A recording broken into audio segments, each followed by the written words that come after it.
Connaître Dieu par les épreuves. Dis avec moi, connaître Dieu par les épreuves. Encore connaître Dieu par les épreuves. Plus fort, connaître Dieu par les épreuves. Lorsque vous faites une étude biblique pour comprendre que veut dire le mot épreuve, que ce soit en hébreu ou en grec, c'est-à-dire étymologiquement parlant, vous allez remarquer que précisément dans le Nouveau Testament, le mot épreuve a le même mot original que le mot tentation. Ainsi, de manière interchangeable des fois, vous allez voir à la place du mot épreuve, on parle du mot tentation.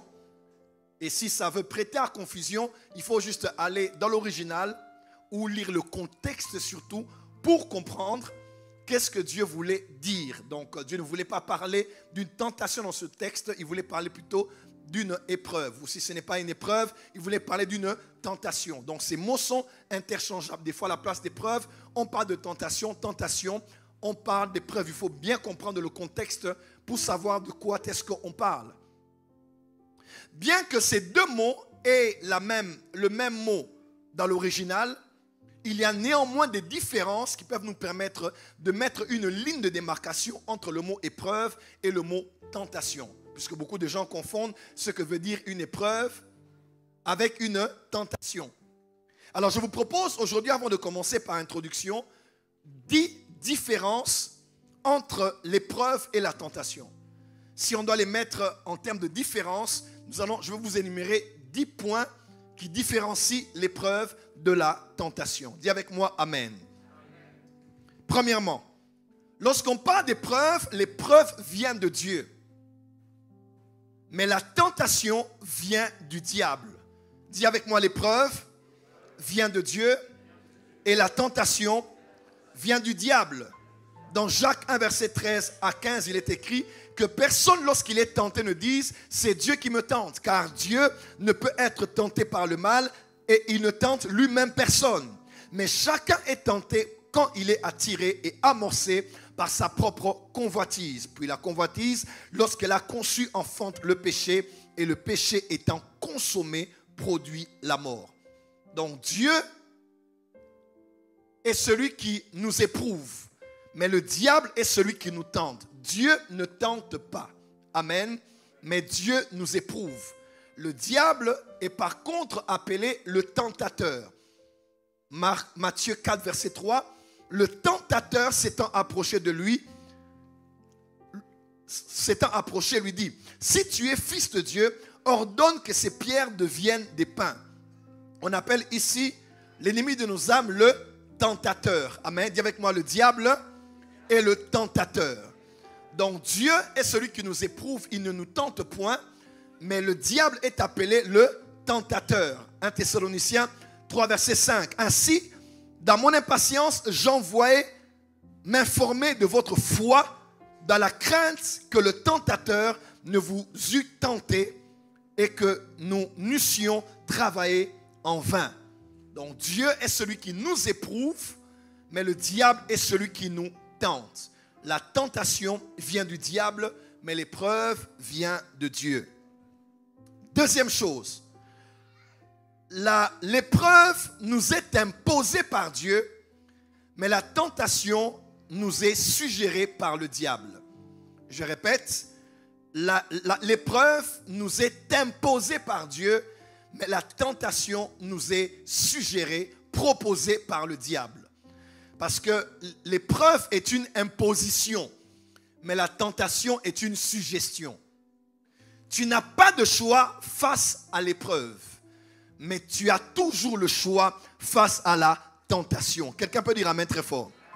Ainsi, être tenté en soi n'est pas un péché. Donc quelqu'un peut être tenté, mais le fait d'être tenté ne dit pas que tu as péché.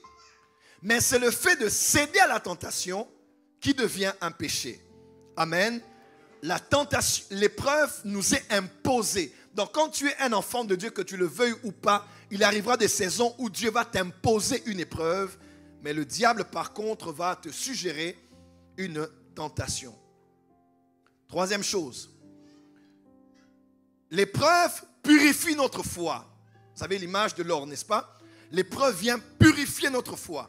Verset 7, 1 Pierre, chapitre 1er.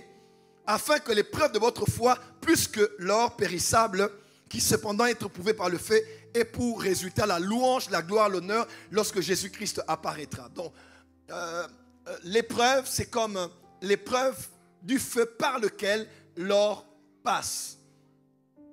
Parce que l'épreuve purifie notre foi. Mais la tentation qui vient du diable vient pour la ruiner. Vous allez voir avec moi plus tard que l'une des cibles principales de l'épreuve ou de la tentation, c'est la foi. Quand Dieu nous éprouve, c'est par rapport à la foi.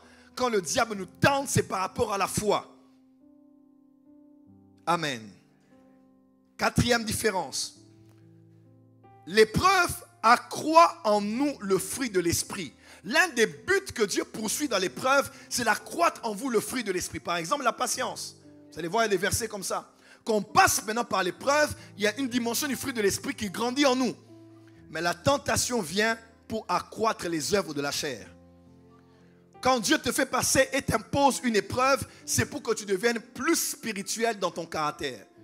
Mais quand le diable te suggère une tentation et que tu cèdes à la tentation, c'est pour que la chair prenne de l'ascendance. Parce que la tentation vient du diable et le diable passe par tes désirs, par les œuvres de la chair. Lorsque tu cèdes, tu donnes la place à la chair et non à l'esprit. Galates 6, verset 8.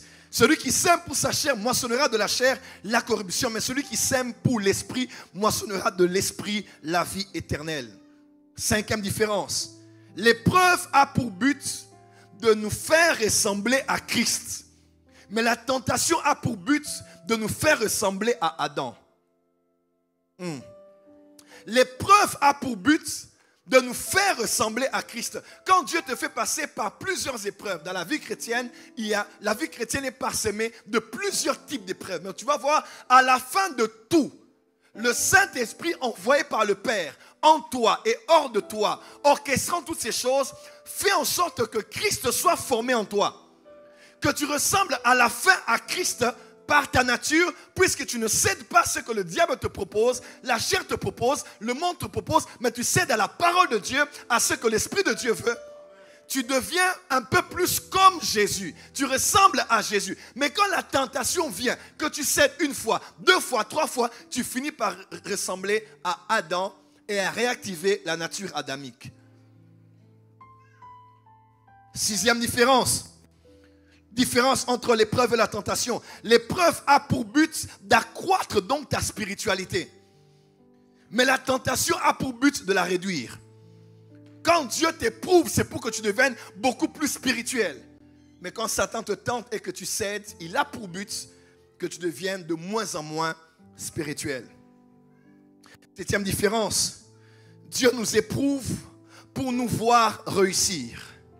Mais le diable nous tente pour nous voir échouer. Écoutez-moi, quand on fait passer quelqu'un par un test, un examen, le but du professeur, c'est qu'il réussisse. N'est-ce pas? Et lorsque celui qui tente, c'est pour que tu échoues. Il veut que tu échoues à ce test devant Dieu et que tu cèdes à la tentation. Lorsque Dieu nous éprouve, c'est pour nous voir réussir. Donc, le souhait de Dieu est que tu réussisses cet examen, que tu réussisses ce test, que tu réussisses cette épreuve. Et le but du diable, c'est que face à la tentation, tu puisses échouer. Amen. Huitième différence. Dieu nous éprouve pour ce qu'on doit avoir. Mais le diable nous tente pour ce qu'on ne devrait pas avoir. Dieu nous éprouve pour ce qu'on doit avoir. Mais le diable nous tente pour ce qu'on ne devrait pas avoir. Quand Dieu t'éprouve, c'est parce qu'après l'épreuve, il y a la récompense. Après le test, il y a la couronne. Come on.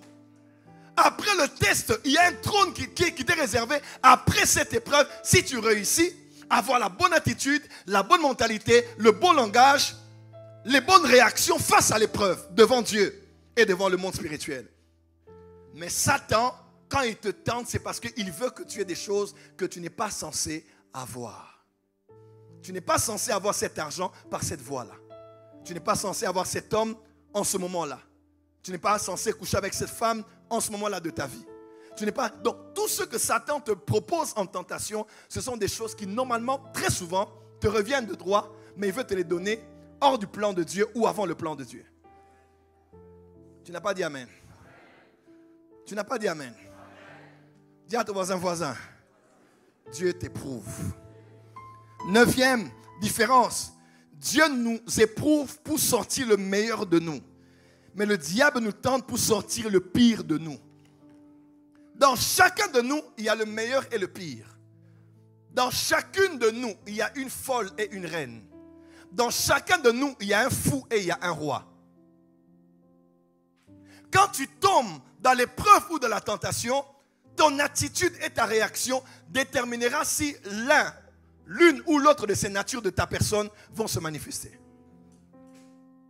Voilà pourquoi il est capital et indispensable de ne jamais oublier que l'épreuve n'est pas un problème, ni la tentation. Le plus important, c'est ton attitude. Dans la tentation, quelle est l'attitude que tu as? Dans l'épreuve, quelle est l'attitude que tu as? Ceux qui cèdent devant la tentation ont la mauvaise attitude. Ceux qui passent et réussissent l'épreuve ont une certaine attitude. Ma prière aujourd'hui par le Saint-Esprit est que tu aies la bonne attitude. Ton amen n'est pas arrivé. Si je dis que tu aies la bonne attitude. 10e différence. Dieu nous éprouve pour que notre gloire soit connue au futur. Et le diable nous tente pour que notre gloire soit connue au passé. Ah, tu n'as pas dit amen. Quand Satan t'éprouve, c'est parce qu'après cette épreuve, il veut que tout le monde voie la gloire que tu auras demain. Mais quand Satan te tente pour que tu cèdes, c'est afin qu'on commence à conjuguer des verbes te concernant au passé. Lorsqu'il prêchait bien, lorsqu'il priait bien, lorsqu'elle servait Dieu, lorsqu'il était élevé, lorsqu'il était un modèle, lorsqu'elle était une référence. Lorsque Satan te tente, c'est parce qu'il veut qu'on parle de ta vie au passé. Mais lorsque Dieu t'éprouve, c'est parce qu'il prépare une gloire dans ton futur comme tu n'as aucune idée. Voilà pourquoi j'aimerais dire à quel fidèle ne permettra pas que vous soyez tentés au-delà de vos forces. Mais avec la tentation, il prépare aussi le moyen d'en sortir afin que vous puissiez la supporter. Dis Amen. Ne dis pas, je n'avais pas le choix, je ne savais pas, je devais seulement céder. Il y a toujours une voie de sortie. Même si tu dois y laisser ton manteau ou ton vêtement comme Joseph, tu dois laisser. Oh, dis Amen très fort. Des fois, on pense que c'est juste un test, c'est juste une tentation anodine, c'est juste quelque chose d'hasard. C'est arrivé, on veut te toucher, tu refuses et puis tu te laisses aller ou bien tu te retiens. Mais on ne sait pas des fois que tout se joue à cet instant-là. Si Joseph ira en prison ou pas. Si Joseph interprétera en prison des rêves ou pas. Si à l'issue de cela, il y aura quelqu'un à qui il va interpréter un rêve qui sortira de prison et se rapprochera du roi, reprenant la fonction qu'il avait avant des chansons. Si le roi aura un songe, vous voyez un peu. Donc il y a des instants, il y a des tentés. Voilà pourquoi ne pense pas que quand une tentation vient, Satan te tente pour rien. Satan sait que si tu cèdes, tu peux perdre la suite logique des choses que Dieu voulait faire avec toi. Et ne dis pas c'était plus fort. Non, aucune tentation qui t'est arrivée est une tentation qui n'est jamais arrivée à quelqu'un d'autre. Tu dois résister. Tu dois dire non. Face à l'épreuve, on dit oui Seigneur. Et dans le oui incombe énormément de choses. Face à la tentation, on dit au diable et à la chair non. Je le veux bien, mais je dis non. Ça me tente, mais je dis non. Ce sera un plaisir momentané, mais je dis non. Parce que je préfère le regret de la discipline que le... je vais le dire autrement. Je préfère la douleur de la discipline que la douleur du regret. Vaut mieux subir la douleur de la discipline, d'avoir vu tes amis avoir ce que le diable t'a proposé, de voir l'ennemi donner aux autres ce qu'il t'avait suggéré. Vaut mieux même cette douleur-là de t'être discipliné que celle plus tard de te dire, si je savais. Si on remontait le temps, je n'allais pas décider ainsi. Voilà pourquoi ne suis pas la voix de je m'en fous. Tu vas rejoindre vite la conclusion de si je savais. Tous ceux qui ont commencé avec je m'en fous, je fais ce que je veux, je dirige ma vie comme je veux, derrière je suis... Fais ce que tu veux faire. Mais le jour viendra où tu diras, si je savais. Si je savais, et ça vient après 5 ans, après 10 ans, après 15 ans. J'ai rencontré quelques personnes, même très proches de moi, où tu vois ton fils spirituel qui veut épouser une de tes filles spirituelles. Tu dis, papa, je vais l'épouser. J'ai dit, fils, je ne peux même pas mettre ma bouche dans l'histoire de ton choix du mariage. Parce que c'est un choix personnel. Mais je suis ton père et j'écoute Dieu. À cause de qui tu es, l'Esprit de Dieu me dérange. S'il te plaît, ralentis. Ce n'est pas le plan de Dieu pour toi.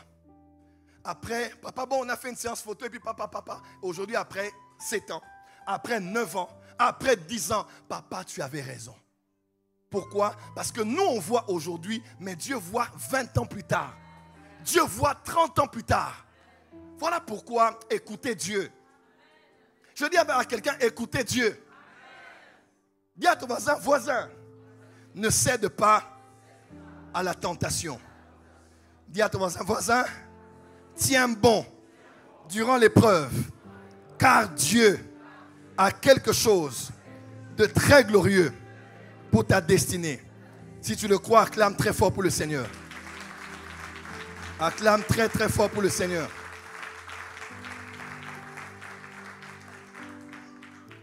Alors que veut dire épreuve en français? Épreuve, quand on parle d'épreuve, il y a beaucoup de définitions, je prendrai quelques-unes. L'épreuve, c'est, quand on parle d'épreuve, on peut parler aussi de la souffrance, d'un malheur, d'une difficulté qui atteint directement quelqu'un. Parlant d'épreuve, on parle aussi de souffrance, de difficulté ou de malheur. Là, c'est en termes de synonymes. Quand on parle d'épreuve, on parle aussi de ce qui permet de juger la valeur d'une idée, d'une qualité, d'une personne ou d'une œuvre. Quand on parle d'épreuve, on parle de ce qui nous permet de juger la qualité de la valeur d'une chose. Amen, amen. Amen, amen.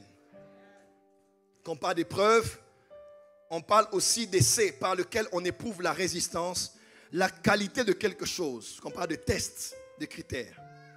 On peut soumettre une voiture à l'épreuve, n'est-ce pas? On peut la soumettre à l'épreuve, soit d'une montée, pour voir combien fort le moteur, combien résistant le moteur. Quelqu'un peut dire amen? Mais surtout sur le parce qu'on a été à l'école. On est à l'école, on a des professeurs ou on a un professeur selon l'école, selon le niveau d'études. Mais on a généralement plusieurs professeurs, n'est-ce pas? Et le professeur Nathan Der, il est là, n'est-ce pas? On a, durant un temps donné, on suit quoi? On suit les cours. On a des heures durant lesquelles on nous enseigne, on nous bombarde d'informations. Et des fois, on s'endort, des fois, on est fatigué, des fois, on est faible, des fois, on est distrait, des fois, peu importe, mais il y a beaucoup de choses qui arrivent parce que la matière, des fois, elle est abondante. Lorsqu'on suit, il faut un certain temps requis pour rester concentré. Quand le temps va un peu plus loin, des fois, c'est compliqué. Des fois, l'âme a des problèmes, on a des programmes, on n'a pas toujours l'attention du professeur. Et à l'issue de cette formation, que ce soit périodique ou des fois à la fin de l'année, quand on veut censurer tous les cours qu'on a eus, on a les interrogations, on a les examens. Et vous le savez avec moi, lorsqu'un professeur donne un examen qu'on appelle aussi une épreuve, il ne donne pas l'épreuve pour que l'élève reproduise exactement ce qui lui a été enseigné mot pour mot. Lorsque le papier arrive avec des questionnaires, le but de l'examen ou de l'épreuve, c'est pour voir si l'élève a compris. C'est pour voir si l'étudiant a compris. On te posera d'autres questions, tu te diras, mais ça n'a rien à voir avec le cours. On veut voir ta capacité à réfléchir et ta capacité à comprendre ce qu'on t'a enseigné. Et ce que j'aime, c'est que quand l'épreuve est là, on veut voir si tu es capable, si tu as compris ce qu'on t'a dit, si tu es capable de répondre en fonction de la compréhension que tu as reçue pour évaluer ton niveau, si tu peux aller à la classe supérieure. Et ce qui m'étonne, c'est que le professeur peut parler tout au long de l'année ou tout au long de plusieurs semaines.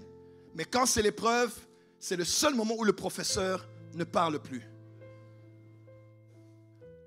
Ou tu lèves le doigt. Monsieur, c'est un professeur.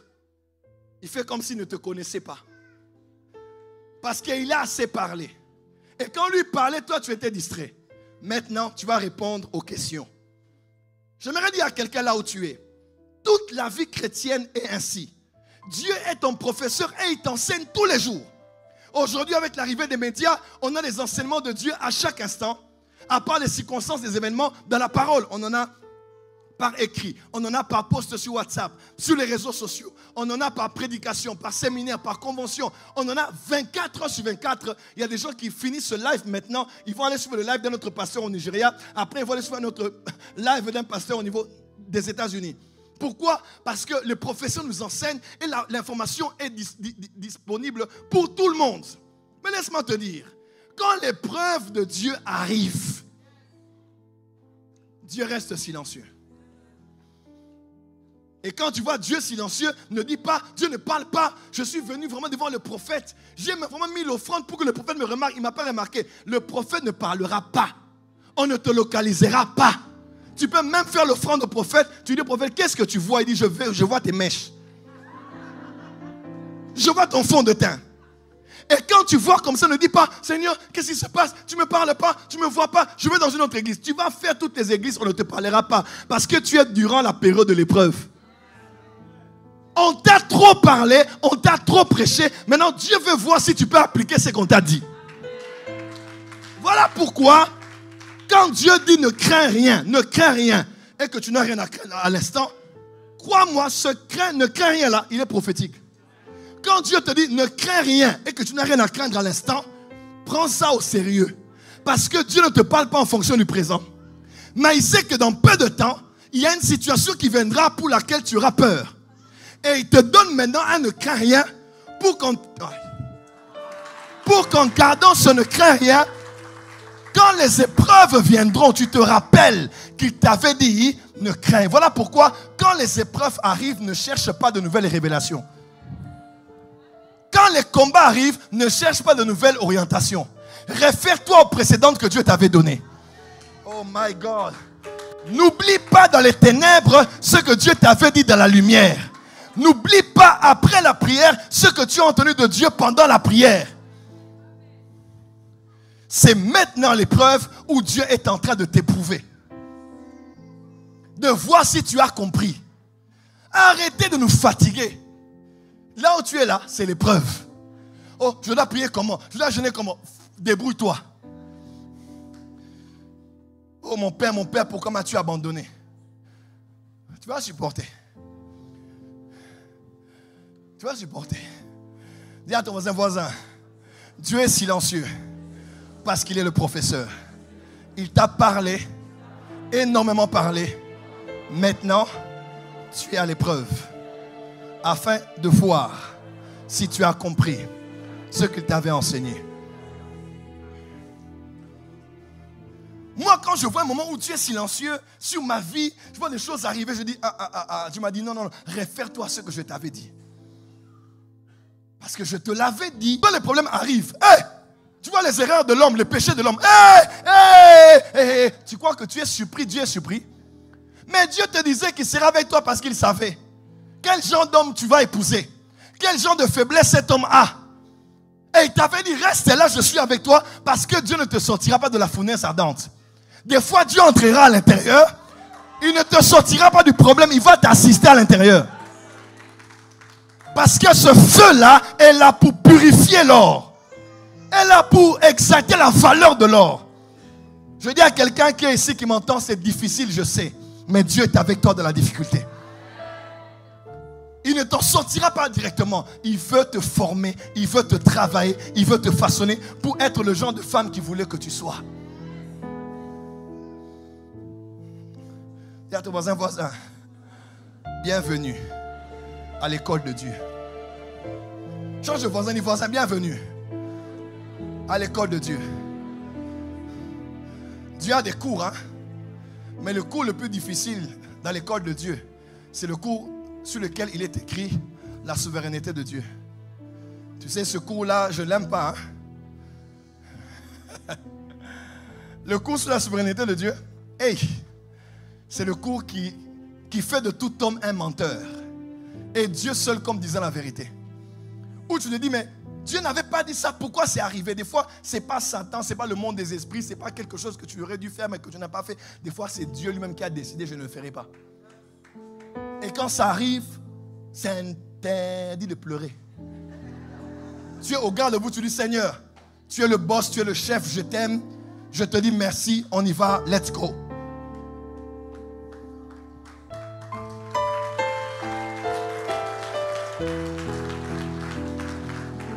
Dis à ton voisin, voisin. Tu passes par l'épreuve. N'abandonne pas. Tu es de l'or. Dans peu de temps, tu vas briller. Dis à ton voisin, je te vois en train de briller. Oh, je décrète et déclare sur quelqu'un ici. La Bible déclare, ne fallait-il pas que le Christ souffrit ces choses afin qu'il parvienne à la gloire. Après la souffrance, la gloire est en train d'arriver. Je dis à quelqu'un, tu ne passes pas par cette voie par hasard. C'est Dieu qui l'a fixé, c'est Dieu qui l'a prévu, parce qu'il veut te faire grandir, il veut te faire mûrir, il veut te faire stabiliser. Amen très fort. Et vous asseoir, dis à ton voisin, n'abandonne pas. Dieu est avec toi.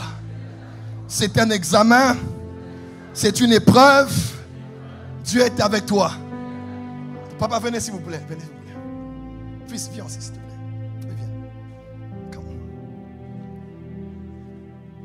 Je vais vous donner un tout petit exemple. Ça va?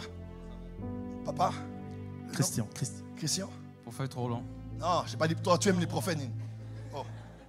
Ta maman t'a mis au monde, tu t'appelais prophète? Roland. J'ai posé la question à quelqu'un, dit je suis révérend. J'ai dit révérend c'est quoi? C'est le 6e ministère ou quoi? Non, t'inquiète pas. Christian et Roland. D'accord? Ok.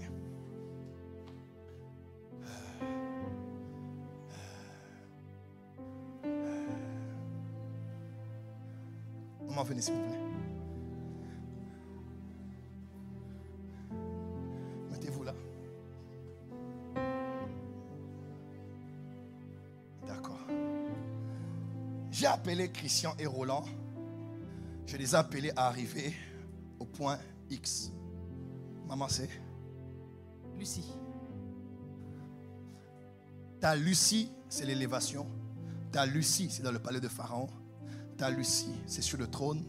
Ta Lucie, c'est la destination que Dieu a prévue pour toi, n'est-ce pas? Voilà, maintenant Dieu te fait quitter du point de départ où il se trouve. Dieu déjà est allé là-bas, n'est-ce pas? Il est revenu au présent. Maintenant, il veut vous envoyer. Il y a des hommes comme ça. Dieu peut les faire arriver. Regardez avec moi. Roland, tu peux aller chez Maman Lucie. Ça lui a pris combien de temps? Combien de temps? Combien? 15? 10? Même pas. D'ailleurs, il marchait en regardant le sol. Et il est arrivé. Acclamez-le très fort, il est arrivé. Il est arrivé. Tu vas arriver. Hey, je dis, tu vas y arriver. Je dis à quelqu'un, tu vas y arriver. La papa Christian, venez. Suivez juste ma voix. Passez devant. Remontez. Tournez l'autel 3 fois. J'ai prévu qu'il aille chez Maman Lucie. Mais au lieu de le faire parvenir directement à la destination, stop. Allez au coin ici. Allez juste au fond.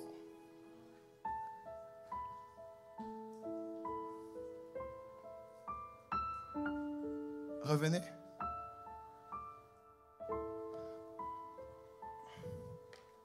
Sortez. Laissez la porte ouverte. Papa Christian, est-ce que vous m'écoutez? Il peut avoir un micro là. Papa Christian? Je vous entends. Fermez la porte. Papa Christian? Papa Christian? Je vous entends. Merci, sortez s'il vous plaît.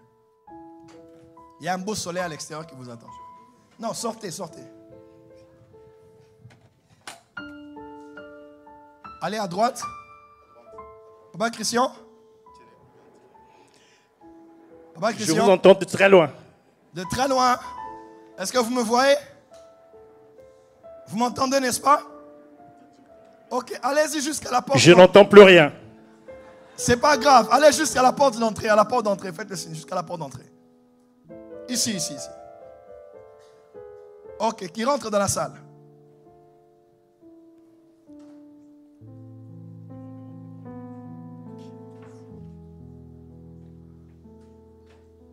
Acclamez-le très fort.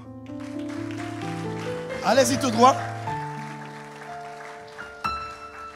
Stop. Prenez l'étage.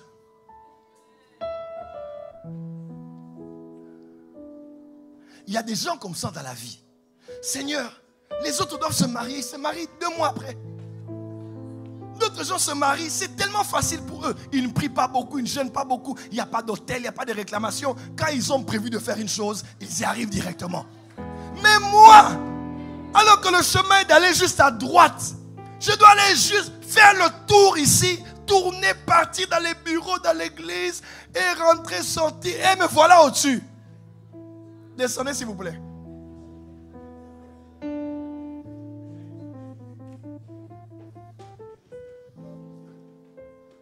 Maintenant venez. Votre Lucie vous attend.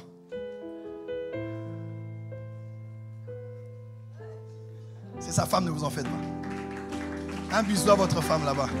Yambi. Ah, Yambi bien aussi, non?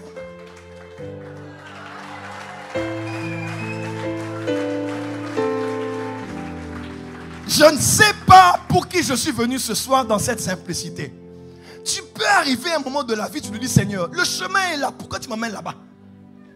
Pourquoi c'est toujours facile pour les autres, mais moi, pour acquérir une seule chose normale, il faut que je me batte, il faut que je pleure, il faut que je plie, il faut que je jeûne, il faut que je bâtisse des hôtels. Pourquoi pour moi mon chemin est si compliqué?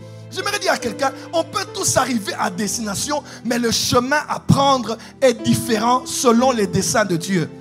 Laisse-moi te dire, le premier qui a marché n'a rien vu d'autre que le sol. Si je lui pose la question, qu'est-ce que tu as vu d'ici à ici? Il te dira, rien. Je n'ai vu que le sol. Il y a des gens par le chemin par lequel ils sont passés, ils n'ont pas un grand témoignage. Parce que c'est allé trop vite et trop facile. Mais Dieu peut te faire passer ici pour que tu vois ce que Roland n'a pas vu. Il peut te faire sortir de là pour te faire voir ce que les autres n'ont pas vu. Ça prend le temps, ça peut durer longtemps, mais c'est parce que Dieu te donne de voir des choses, d'apprendre, je parle à quelqu'un qui est ici, d'apprendre des choses, d'avoir des leçons, d'avoir des expériences, pour que le jour où tu témoigneras, que tu dises aux gens, j'ai un témoignage à donner. J'ai attendu 10 ans pour avoir mon enfant. Et pendant ces 10 ans, la belle famille a parlé. Ma foi voulait chavirer. Le diable m'a dit de divorcer. Mais j'ai tenu bon. Et aujourd'hui, j'ai des jumelles entre les mains. J'aimerais dire à quelqu'un, après cette épreuve, tu vas témoigner. Cette épreuve ne vient pas pour te tuer, mais pour te donner un témoignage. Et la conclusion de tes épreuves sera le thème de tes prédications.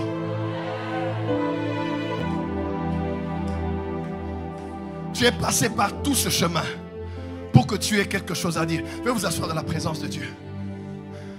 Ça fait quelques années passées, j'ai fait un songe que j'ai raconté dans mon message destiné, né au désert, destiné à la gloire.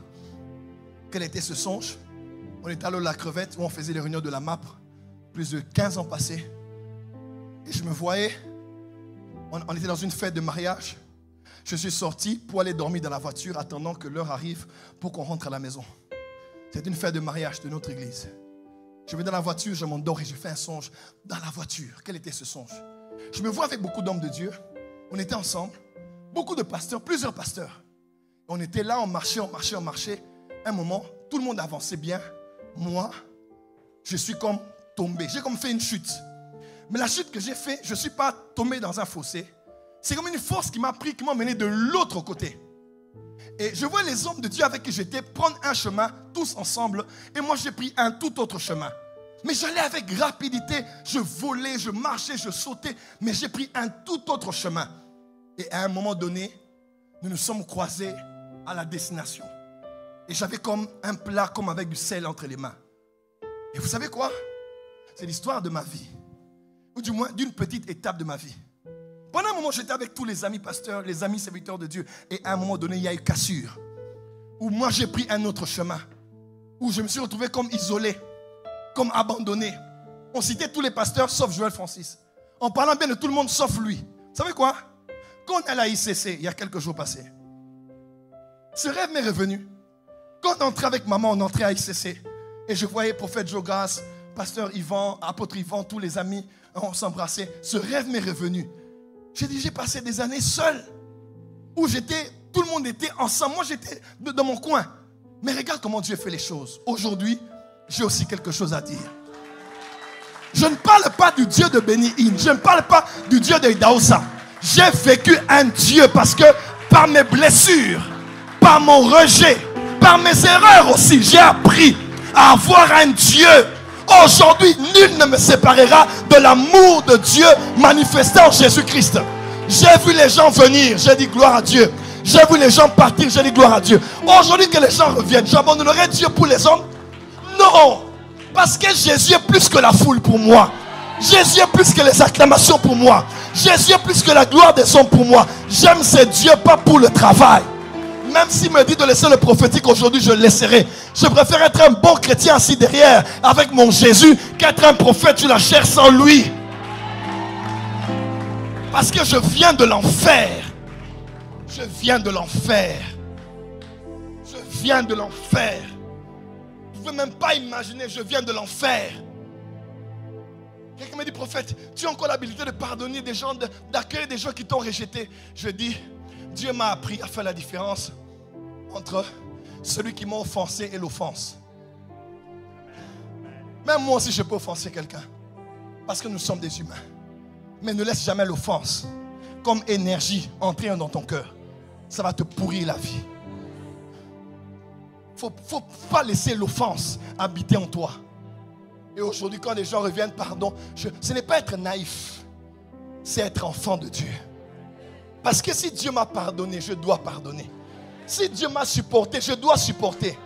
Et ce que je prêche là, ce n'est pas une histoire de mélanger un message. C'est aussi simple que ça, ce message. Mais c'est des années de douleur, de dépression où tu te dis, je vais mourir. Où tu ne vois même pas demain devant toi. Aujourd'hui, quand tu vois les gens te dire, prophète des nations, on te présente, on t'appelle, tu dis, Seigneur, car tu es bon. Aujourd'hui, je fais miséricorde parce qu'il m'a fait miséricorde. Aujourd'hui, je vais supporter n'importe qui parce qu'il m'a supporté lui aussi. Et ça, tu n'apprends pas ça en théorie. Tu apprends ça quand on te dit sors. Que tout ce que tu as, c'est une voix qui te parle. Tu vas dire à Abraham, même papa de famille comme ça, il sort de sa famille, tu dis à Abraham, où allez-vous, monsieur Abraham? Il vous dira, je ne sais pas où je vais. Il y a des fois où la foi, c'est vraiment la folie. Où il n'y a rien de programmé, il n'y a pas d'agenda. Même ta femme te dit, mais non, si on doit programmer, on doit planifier. Il y a des choses, par la foi, tu ne sais même pas planifier. Parce que la foi t'a dit de quitter d'ici à là, mais ne t'a pas dit ce qui arrivera après. Mais tu dois garder la foi. Aujourd'hui, j'ai foi en Dieu. Il m'a dit, je ne t'abandonnerai point. J'ai vu ce Dieu-là ne pas m'abandonner. Il m'avait donné un verset. Humiliez-vous sous la main puissante de Dieu. Il vous élèvera au temps convenable. C'était mon verset. Fais profil bas. Fais profil bas. Fais profil bas. Fais profil bas. Je dis, quelqu'un te dit, je prie et Dieu m'a dit que tu es vraiment son serviteur.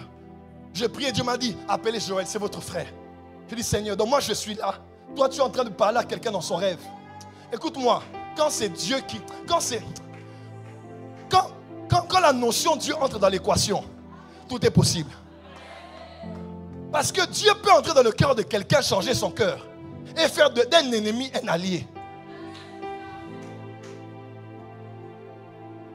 Et puis mourir. Je te prêche des moments où je me suis dit, prends notre Joël Francis, moi je ne mérite même pas. Je te prêche des choses où je me suis dit, mais Seigneur, est-ce que je suis maudit? J'ai des liens où j'ai quoi?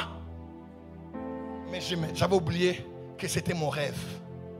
Pendant un temps, j'allais être séparé de tout le monde. Tout le monde. J'allais prendre un chemin parsemé de beaucoup de choses. Mais c'était l'épreuve. L'épreuve.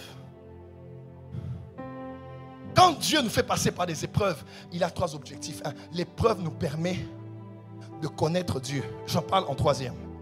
L'épreuve nous permet... L'épreuve nous permet de connaître les hommes avec qui nous sommes. Oui. Oui. La prophétie a été dite à Marie. Une épée te transpercera. et les pensées de cœur de plusieurs personnes seront révélées. Luc chapitre 2. Une épée va te transpercer et les pensées de plusieurs personnes, de plusieurs cœurs vont se révéler. Des fois, tu ne connais pas la révélation du cœur des hommes tant que tu n'as pas été transpercé par une épée. Quand tu es Job avec tes amis qui te célèbrent, oh Mopao, oh l'homme intègre, oh le bien-aimé de Dieu, Job, tout le monde te célèbre. Mais le jour où tu perds tout, tout le monde commence à te dire, ça n'arrive pas à n'importe qui, ça arrive quand quelqu'un a péché, va te repentir. Et puis tu te dis, donc ces hommes mettaient en doute ma foi, ils mettaient en doute mon intégrité. Tu sais, des fois, quand Jésus était même dans ce moment de passion, les hommes le frappaient. On l'a bandé les yeux, c'est ça? Pour voir s'il pouvait savoir comme prophète qu'il a frappé. Des fois, même ton don prophétique sera remis en question. Où les gens vont te voir tellement dans les épreuves. Comme Jésus, on va te frapper pour voir si tu avais réellement entendu Dieu. Si Dieu l'avait parlé, pourquoi il a divorcé? Si Dieu vraiment parle, pourquoi est-ce qu'un enfant de Dieu, un homme de Dieu qui est prophète, peut vivre tel genre de choses? On commence à rendre banal ton don prophétique. On commence à remettre en doute ce que tu as comme capacité d'entendre Dieu. Parce que c'est l'épreuve.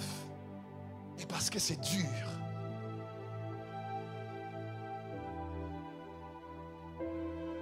Il n'est pas un vrai prophète. Il devrait savoir que telle chose ne serait jamais arrivée dans sa vie. Et l'épreuve vient pour te montrer qui est loyal et qui est déloyal.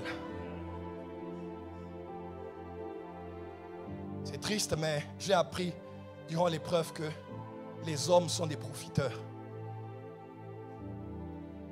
Et ça, c'est vrai. C'est vrai qu'on est dans un monde d'intérêt. C'est vrai qu'on est dans un monde d'intérêt, c'est vrai. Et ce n'est pas forcément une mauvaise chose. Même Pierre a dit à Jésus, nous avons tout laissé, si nous te suivons, qu'est-ce que nous allons gagner? Écoutez-moi, il faut aussi jamais oublier que ceux qui ont souffert avec David dans les cavernes en exil ont régné avec lui sur le trône. Des fois, on n'a pas toujours besoin qu'un homme de Dieu ait une bonne réputation pour le suivre. Parce que ça fait du bien-être dans une église ou un pasteur crédible. Dans la vie, il faut voir plus loin que le présent. Même si l'huile de Samuel sur sa tête s'est séchée, mais l'onction est restée sur sa tête. Il peut être en exil en train de chercher où dormir. On le suit par Saül pour le tuer. Il est recherché par les agences de renseignement. Mais David a été choisi par Dieu. Tôt ou tard, on va s'en sortir. Ne soyez pas des profiteurs, des profiteuses devant certaines personnes. Quand tout va bien, vous êtes là. Quand tout va mal, vous partez. Vous regardez la scène de loin. Quand ça ira mieux, je reviendrai. L'homme des fois est comme l'ombre. Il y a de l'ombre à côté de moi tant qu'il y a de la lumière face à moi. C'est parce qu'il y a de l'ombre qu'il y a de la lumière. Voilà pourquoi au zénith, quand vous êtes là, l'ombre disparaît. Parce que le soleil est juste au-dessus de vous. Vous allez des fois chercher l'ombre, vous n'allez pas trouver. Mais dans la lumière, il y a de l'ombre. À gauche, l'ombre te suit. À droite, l'ombre te suit parce que tu es en train de briller. L'homme est comme ça. Quand tout brille, il sera là.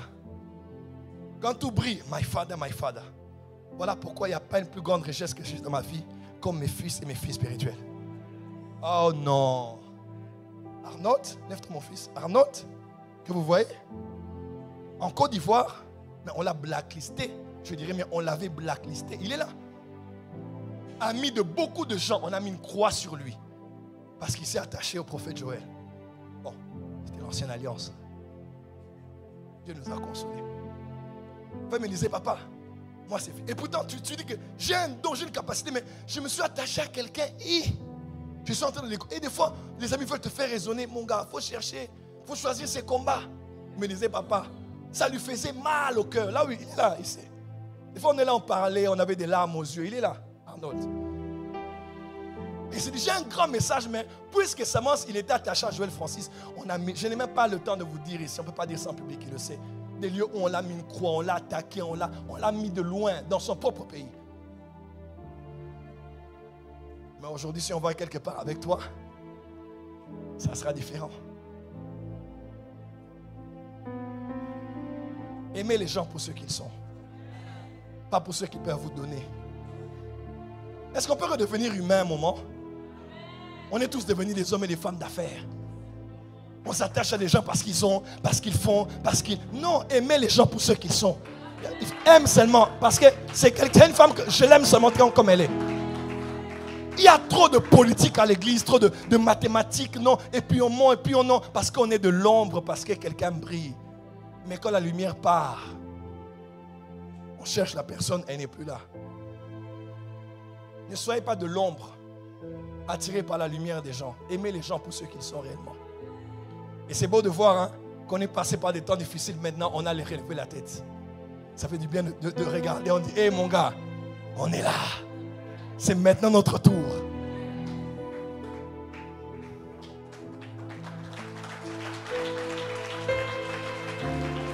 Je ne sais pas à qui je parle. Il se peut que tu es là, on t'a abandonné, on t'a délaissé. Laisse-moi te dire, Dieu ne t'a pas abandonné. Mais j'ai aussi appris, ce ne sont pas tous ceux qui nous quittent qui ne nous aiment pas. Et ce ne sont pas tous ceux qui restent qui nous aiment. Oui, il faut aussi relativiser. Parce qu'il y a des gens qui sont restés parce que ça demande beaucoup de temps pour finir par t'achever. Oui. Ils ont besoin d'un peu plus de temps pour t'achever. Hein? Pardon. Ils doivent vérifier que tu es bien mort. Oui. On est avec toi. Mais c'est lui qui est en train de chasser tout le monde autour de toi. Mais il te dit qu'on est avec toi. Donc il veut vérifier que tu es vraiment totalement, finalement, mort, enterré, c'est fini. Voilà pourquoi tous ceux qui vous voient de loin ne dites pas qu'ils ne vous aiment pas forcément. Amen, amen. C'est aussi l'école de Dieu peut-être pour eux de voir les choses de loin. Mais aussi de ceux qui sont proches, mais qui sont les déloyaux numéro 1. Voilà pourquoi qu'ils partent ou qu'ils restent, ayez du discernement. Et gardez vos yeux sur Dieu et non sur les hommes. Parce que l'homme, c'est un commando. En lingala, on dit Moutaza commando. Et commando. Dis amen bien. Mais quand l'épreuve arrive aussi, l'épreuve vient aussi pour te révéler ta personne, ton caractère. Dis à ton voisin, l'épreuve est venue te révéler qui sont les hommes. Dis à ton voisin, l'épreuve est venue aussi te révéler qui es-tu. Dis à ton voisin, qui es-tu? Antoine de Saint-Exupéry a dit ceci: l'homme se découvre quand il se mesure avec l'obstacle. Tu sais, on nous raconte l'histoire, une histoire vraie au Congo où un homme était percu des pieds, les percus des pieds qui marchent, qui se traînent à terre. Il avance sur une avenue et puis il y a des chiots, des grands chiens, des gros chiens qui sont venus pour s'en prendre à lui. Tu sais, face au danger, il y a des capacités terribles qu'on développe. On n'a pas compris, on l'a retrouvé en train de sauter le mur et de passer de l'autre côté. Parce que l'homme se mesure face aux problèmes et aux obstacles. Et des fois nous courons, et des fois la vitesse à laquelle nous courons est déterminée par la vitesse du chien qui nous poursuit. Voilà pourquoi je bénis les problèmes qui te poursuivent. Parce qu'ils augmentent ta vitesse.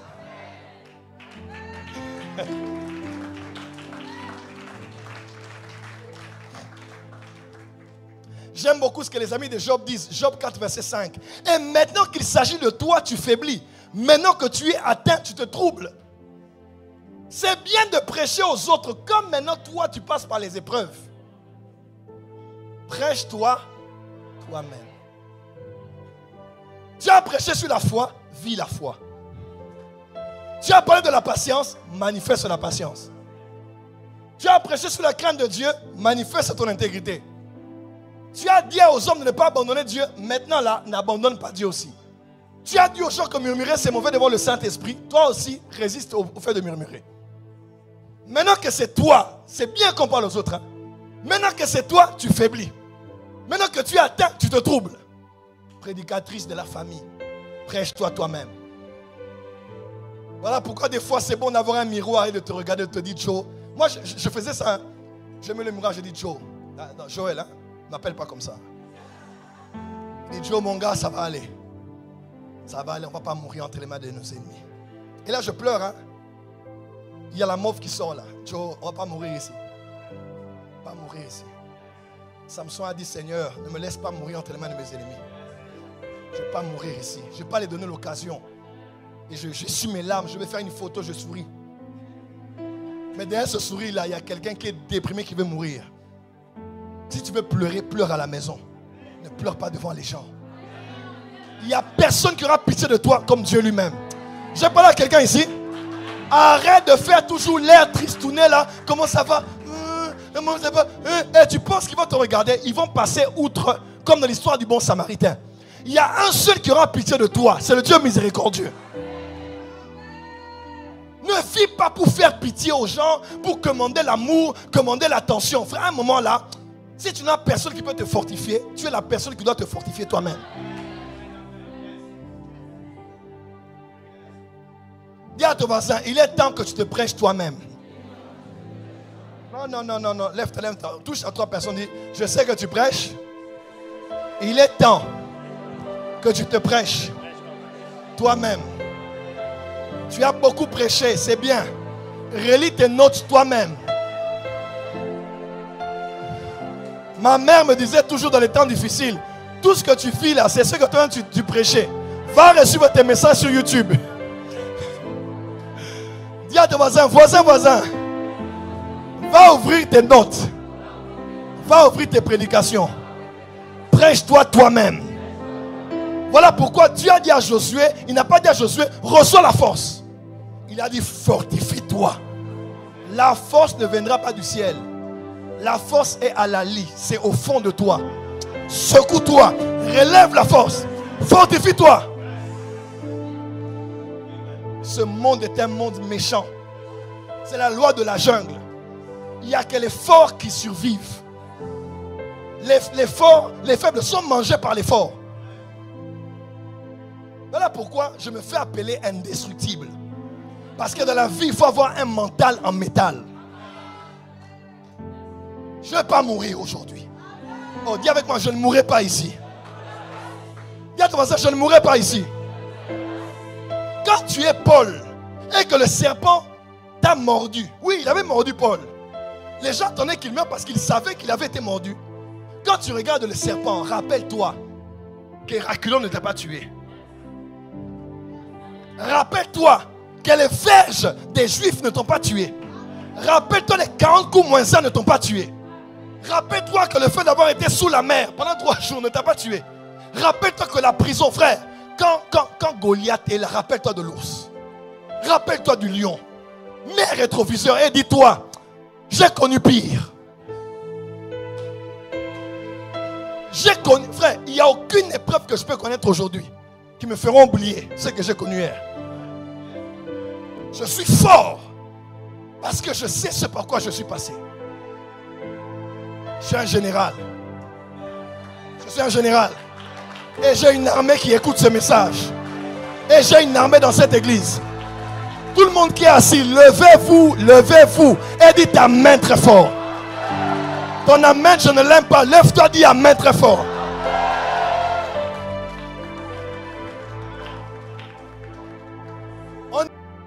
Je dis parce que pour couvrir quelqu'un qui est fort en esprit, il faut être passé par des choses qui te donnent accès à une autorité qui peut les couvrir. Je peux ne pas prophétiser, mais si je te parle, je peux tomber et mourir. Chose que je ne ferai pas. Parce que exercer un don, c'est différent d'être une autorité spirituelle. J'ai vaincu des épreuves, j'ai vaincu des tentations, j'ai lutté contre Dieu et les hommes, mais j'étais vainqueur. Je connais Dieu. Quand je te dis sois fort, sois fort. Quand je te dis sois fort de soif, tu ne vas pas mourir ici, tu ne mourras pas ici. Ce serpent ne te connaît pas. Hein? Ce problème avec ce nouveau fier chéri là, il ne te connaît pas. Toi tu as eu l'ulcère de nouveau de l'estomac. Tu n'es pas mort et c'est à cause d'un petit gourmand que tu mourras. Dis à ton voisin, tu ne vas pas mourir ici. Dis à ton voisin, tu ne vas pas mourir ici. Dis à ton voisin, voisin, tu ne vas pas mourir ici. Proverbe 24, verset 10 dit ceci. Si tu faiblis au jour de la détresse, ta force n'est que détresse. Ce n'est pas le temps de faiblir. Tu sais, hein, les épreuves viennent te révéler l'état de ton niveau spirituel. C'est un test pour vérifier si tu es un homme, vérifier si tu es une femme, vérifier si tu as compris les prédications qu'on te prêchait. Ça te secoue un peu. Et n'oubliez pas, ce que le diable cherche dans tout ce qui se passe là, c'est ta foi. Oui. La Bible déclare, lorsque le Fils de l'homme viendra, trouvera-t-il la foi? Pourquoi est-ce qu'on dit cela? Pourquoi Jésus le dit? Parce que Jésus sait, s'il y a une chose qu'il voudra voir en revenant dans un monde où a travaillé celui qui dérobe, celui qui vole, celui qui détruit, celui qui dérobe, dans un monde où celui qui vole est en train de voler, la dernière chose que j'aimerais voir, c'est si la foi est restée. Je t'explique quelque chose. Si un voleur vient chez vous cette nuit à la maison, il viendra voler quoi? Ce qui peut être porté. C'est ce qui a de la valeur, n'est-ce pas? Il ne prendra pas la télévision, ni le réfrigérateur. Si le diable entre dans ta vie, la seule chose qu'il vient prendre, c'est la foi. Tu n'as pas compris. Quand tu perds ton travail, Satan ne cherche pas que tu perdes le travail. Satan cherche que par la perte du travail, tu perdes ta foi en Dieu. Écoutez-moi. La tentation vient du diable en s'appuyant sur une de nos faiblesses. Mais l'épreuve vient de Dieu en s'appuyant sur une de nos paroles. Quand l'épreuve vient, elle vient pour éprouver une parole que tu as eue. Quelqu'un m'entend? Dans la foi que tu as sur cette parole. Quand Satan vient, tu perds un travail, tu perds la santé, le mariage est secoué, il n'y a plus d'argent, les documents traînent, éduquer un enfant c'est compliqué. Le but que Satan cherche derrière ça, c'est de toucher ta foi. Voilà pourquoi Jésus a dit à Pierre, Pierre, Satan a tout fait pour vous prendre là et vous cribler comme du froment. Mais moi j'ai prié pour toi. Et il dit quoi? Il dit quoi? Quand? Afin que ta foi ne défaille point. Parce que Jésus savait, ce que Satan cherche, c'est la foi. Voilà pourquoi dans les épîtres on dit, résistez-le avec une foi ferme. Par-dessus toutes les armes spirituelles, prenez le bouclier. Prends toutes les armes, mais celle qui est par-dessus tout, le bouclier de la foi. Satan cherche ta foi. Ta foi sur ton Père spirituel.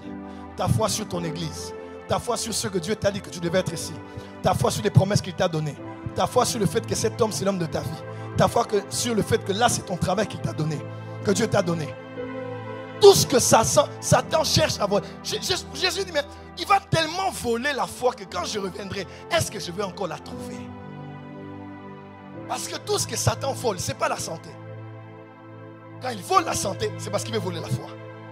Voilà pourquoi l'épreuve vient pour que tu manifestes ta foi. Que tu grandisses dans cette foi. Quand la tentation vient, c'est pour que tu dises, je préfère mourir de faim. Mais je ne toucherai pas de ce pain. Parce que Dieu me donnera la nourriture. Il me la donnera en son temps.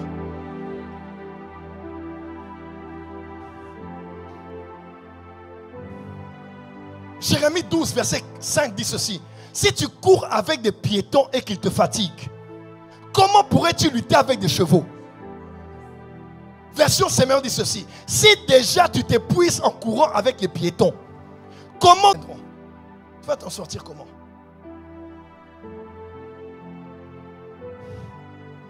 Tu ne peux pas perdre la foi pour si peu. Tu ne peux pas baisser les mains parce que seulement on ne t'a pas salué, parce que le prophète ne t'a pas salué pendant 2 semaines et tu te dis, bon, papa ne nous remarque pas, je sens qu'on est abandonné à l'église. Vraiment? Vraiment? Avec le piéton, tu t'épuises. Donc, mais les gens marchent.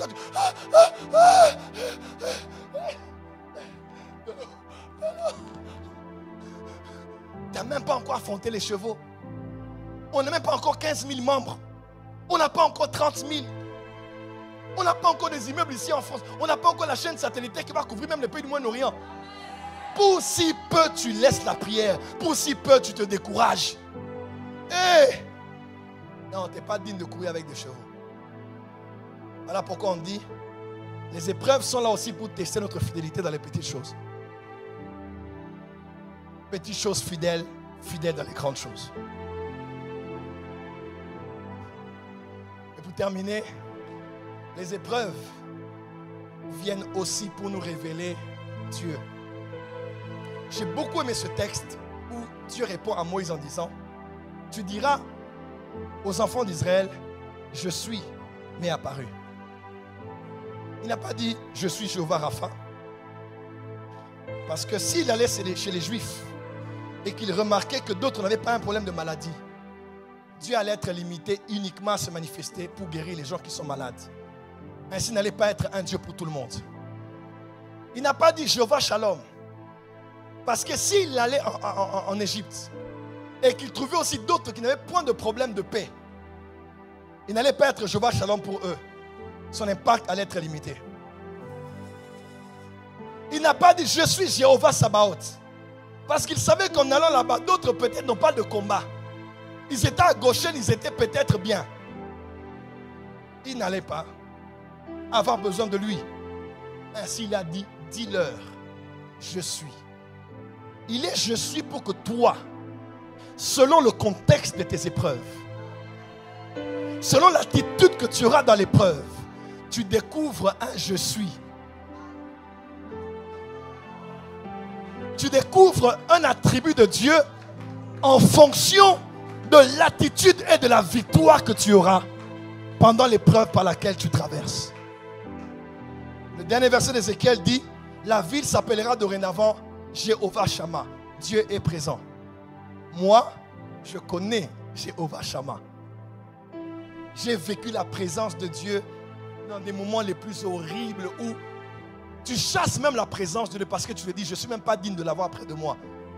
Mais quand tu dors, tu te réveilles le matin, tu as l'impression que c'est comme un parent qui est près de son enfant, là, qui le voit dormir. Papa est là comme ça, il te regarde comment tu dors. Tu te réveilles, tu te poses des questions sur ta vie, mais il te regarde. Il a dit, je ne t'abandonnerai point. Je ne te délaisserai point. Je ne sais pas à qui a adressé ce message aujourd'hui. Dieu veut se révéler à toi durant ces moments des épreuves. Tous les noms de Dieu ne sont pas les noms de Dieu que Dieu a donnés en se présentant aux hommes comme El Shaddai. Il y a des noms, c'est les hommes qui ont dit que Dieu était Jéhovah Shalom. Parce que comme Gédéon, il a vu qu'il n'était pas mort après avoir rencontré l'ange de l'Éternel. Il dit non, Jéhovah Shalom. J'ai la paix, Jéhovah Shalom. Tu passes par des épreuves pour connaître Dieu davantage et le connaître personnellement. Les épreuves sont là pour te révéler ton niveau de résistance, ton niveau de foi. Les épreuves sont là pour te révéler aussi le cœur des hommes. Les épreuves sont là pour te révéler qui lui il est et il veut être pour toi en cette saison-là de ta vie.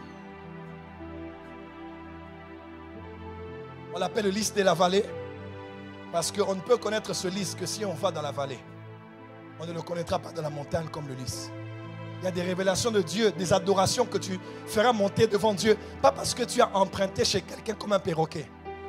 Mais parce que dans la vallée, tu peux dire, quand je marche dans la vallée de l'ombre de la mort, je ne crains aucun mal. Parce que tu es avec moi.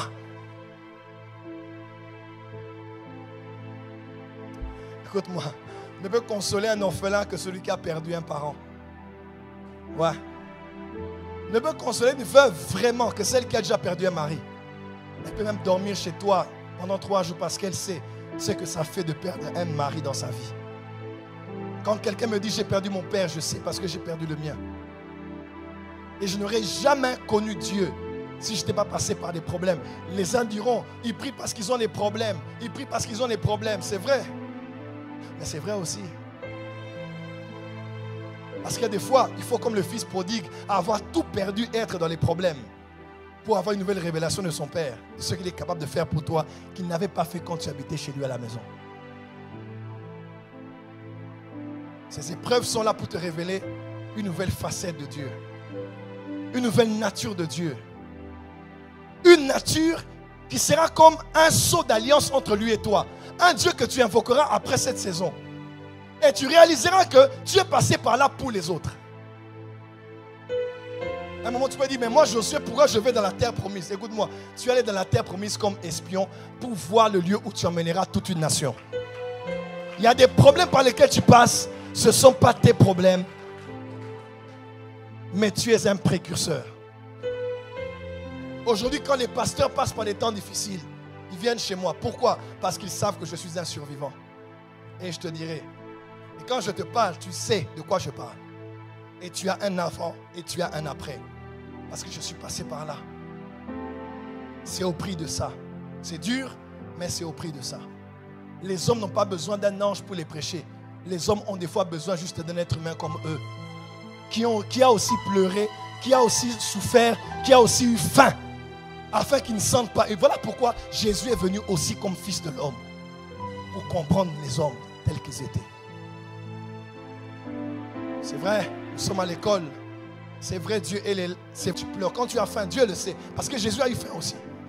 Jésus a aussi pleuré. Jésus a été aussi tenté dans toutes choses, mais il n'a pas cédé. Il n'a pas cédé.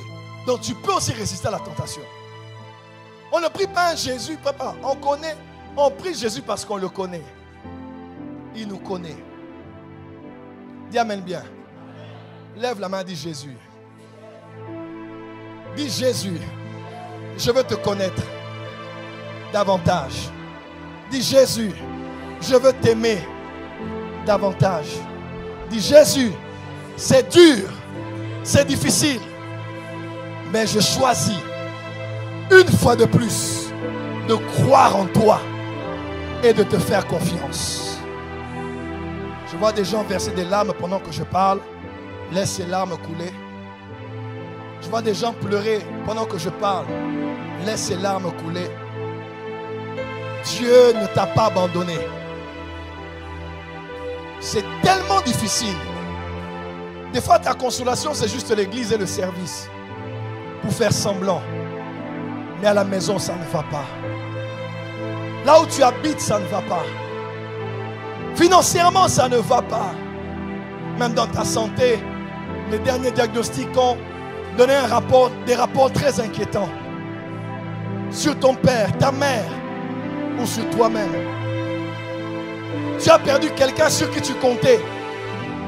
Plus rien n'est comme avant dans ta vie. Tu ne sais pas ce qui t'attend devant. Celui qui te parle est quelqu'un qui a vu la main de Dieu. Ce ne sont pas mes dernières épreuves. Il y en aura encore et encore et encore. Des brisements, encore et encore et encore. Des révélations saisonnières de Dieu en attribut, encore et encore. Mais de là où je suis, je peux te garantir que Dieu est avec toi et que tu vas t'en sortir. Tu vas t'en sortir avec tes enfants. Tu vas t'en sortir avec ta fille. Tu vas t'en sortir avec ton fils. Tu vas t'en sortir dans le ministère. Tu vas t'en sortir. C'est difficile, c'est vrai, c'est vraiment difficile. Mais tu vas t'en sortir. Tiens bon, tu vas t'en sortir. Si tu sens de prier, viens prier devant l'autel est là. Si tu sens d'être à genoux, sois à genoux. Il n'y a pas une requête de prière. Relâche ton âme dans la présence de Dieu. Dieu en ligne ou en présentiel. Élève le voix, commence à parler à ton Dieu. Je ne sais pas, ce message n'est peut-être pas pour tout le monde. Ce message est pour quelqu'un. Et il y a quelqu'un qui a été destiné à écouter ce message. Si tu viens devant l'autel pour être à genoux, tu as décidé de mettre fin à ta vie. Tu ne mourras pas, tu vivras. Cette maladie n'est pas pour la mort, mais elle est pour que la gloire de Dieu soit manifestée par elle. Que tout le monde prie, priez. Point de besoin de regarder à gauche et à droite. Élève la voix et prie, prie avec moi.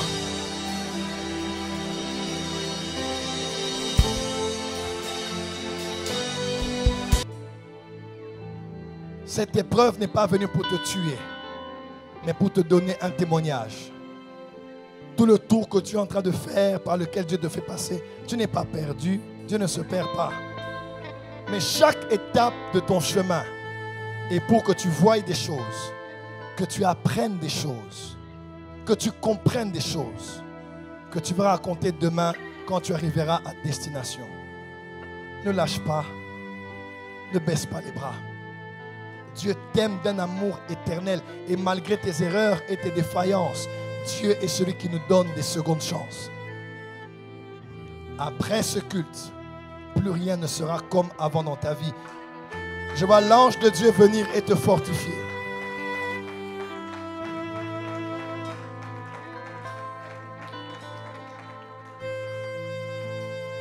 Que le Saint-Esprit te fortifie devant la tentation.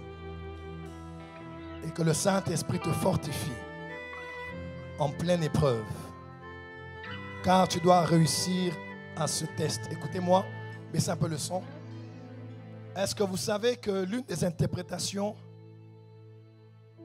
je vous explique un songe qu'on a fait, et une leçon apprise avec Dieu, mais qui n'est pas comprise, sera reprise. Je le redis encore. Une leçon apprise avec Dieu qui n'a pas été comprise sera reprise. Enfin, Dieu va retourner à la même classe encore et encore jusqu'à... Des fois tu le dis, mais Seigneur, qu'est-ce que tu veux m'apprendre encore maintenant que tu ne m'as pas appris la dernière fois? Quand tu penses avoir compris, c'est parce que tu n'as rien compris au fait. Du Saint-Esprit, qu'est-ce que je n'ai pas compris? Qu'est-ce que je n'ai pas saisi? Pourquoi je me retrouve encore en train de revenir, on dirait, dans la même classe? Apprenons les mêmes choses. C'est parce qu'il y a quelque chose qui t'a échappé dans cette école-là. La prière en cette saison est que tu réussis ce test. À l'étape où tu es dans l'école de Dieu, que tu réussisses cet examen. Il est écrit, celui qui entend la parole du royaume et ne la comprend pas. Le problème, ce n'est pas écouter. Le problème, c'est comprendre. On est celui qui écoute la parole et la comprend. Il est semblable à cette terre-là. Le problème dans la parabole du royaume se trouve au niveau de understanding, de la compréhension. Est-ce que tu as compris ce que Dieu t'a dit? Est-ce que tu as compris le rêve qu'il t'a donné? Est-ce que tu as compris l'étape de l'école dans laquelle tu es? Tu dois comprendre. Sois enseignable. Ne pense pas que tu sais tout. Job croyait tout savoir jusqu'à ce que, après des paroles multipliées, il a dit, mes oreilles avaient entendu parler. Maintenant, parce qu'il parlait comme un homme sans intelligence. Ne sois point sage à tes propres yeux. Dans cette école, Dieu a des choses à t'apprendre. Le Saint-Esprit a des choses sur lesquelles il fait insister, que tu dois comprendre. Comprendre, ce n'est pas comprendre. Comprendre, c'est comprendre et appliquer. C'est ça en fait. C'est comprendre et s'aligner. C'est comprendre et s'aligner. C'est pour la compréhension pour Dieu, c'est ça. C'est pas, oh, j'ai compris. Non. C'est je me suis aligné. J'ai montré que j'ai quelqu'un qui comprend pour Dieu et celui qui s'aligne à ce qu'il a dit. Et non seulement celui qui dit qui sait. Tu réussiras dans cette école. Laisse que dans cette épreuve, tu connaisses ton Dieu personnellement. Tu le connaisses encore beaucoup plus. Tu le connaisses davantage. Et que cette révélation de lui devienne le socle d'un nouveau fondement de la force de l'alliance que tu as avec lui. Que tu utiliseras en disant, l'ange auquel j'appartiens m'a dit, personne ne va mourir dans ce bateau. Que ton assurance grandisse par cette nouvelle révélation de Dieu. Au nom de Jésus-Christ. Amen. Acclame pour le Seigneur. C'est fait.